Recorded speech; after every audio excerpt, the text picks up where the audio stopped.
Well, ka akọwa Kenny ọfụma, onye aghala nwanne ya is very, very simple.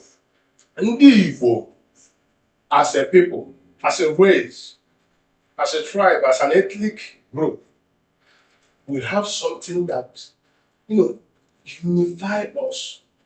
When it comes to the view of I and we, I want everybody to take note of this. Generally, the Igbos do not have the I mentality. When you're talking about Igbo worldview of Onye, aghala nwanne, we do not have the I mentality. I had a menye mmu. Igbo believe in we mentality. We. That is to say, Anye. Now, Onye aghala nwanne is simply talking about being your brother's keeper. Even if you go to the Bible, it's one of the primary teachings there. Be your brother's keeper. Carry your people along. Don't abandon the weak.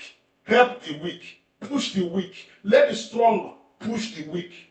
It is a philosophy that our fathers founded on a foundation of communalism. It is a philosophy that kept Ndi Igbo going even in their troubled days. Let me just give you a little hint. In the ancient Igbo society, you can hardly find an Igbo man who died without a child.